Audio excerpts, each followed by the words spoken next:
পেঁয়াজ দে পেঁয়াজ দে পেঁয়াজ দে।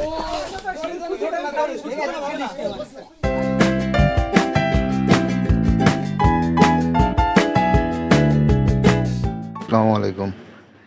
2024 ঈদের শুভেচ্ছা। আমাদের নিজেদের কোরবানি গরু বের করা হচ্ছে। গরুটা অনেক ফাজিল ছিল, কিন্তু অনেক মায়ের। দীর্ঘ 5 মাস লালন পালন করার পরে কোরবানির জন্য প্রস্তুতি নেওয়া হচ্ছে। এই যে সবাই আমার বাবা, চাচা, চাচাতো ভাই সবাইকে অভিজ্ঞ কষায় না, এটাই আমাদের ঈদের আনন্দ এবং আল্লাহ সন্তুষ্টির জন্য আমরা কোরবানি করে থাকি। গরু বাঁধা হচ্ছে, কিন্তু অভিজ্ঞতা না থাকার কারণে গরুকে 2-1 বার ফালানোর পরও রাখতে পারি নাই।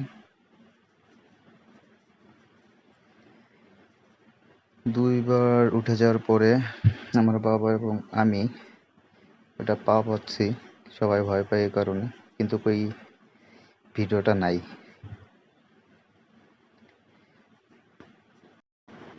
আর এই গরু আমার লালন পালন থেকে আমার ছোট ভাই, ওর মায়ের কারণে গরু বাঁধতে আসে না, কাটাকাটিও করে না।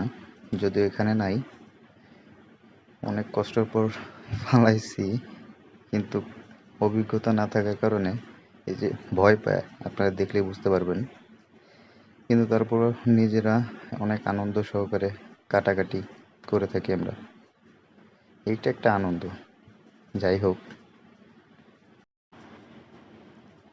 লাফালাফি করার পরে হুজুরও আমাদের হুজুর, সেও হাত লাগাইছিল। অবশেষে বাধা কমপ্লিট। আমার বাবা গর্ত করছে। ভিডিও করছি, কিন্তু আমি নিজে দেখি নাই। কাটাকাটি শুরু করছি, বৃষ্টি না হওয়ার কারণে অনেক তাড়াতাড়ি হয়ে গিয়েছিল।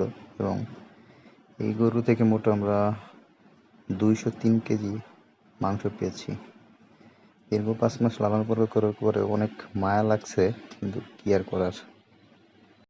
সবাই ভালো থাকবেন, সুস্থ থাকবেন। ঈদ মোবারক। আল্লাহ হাফেজ।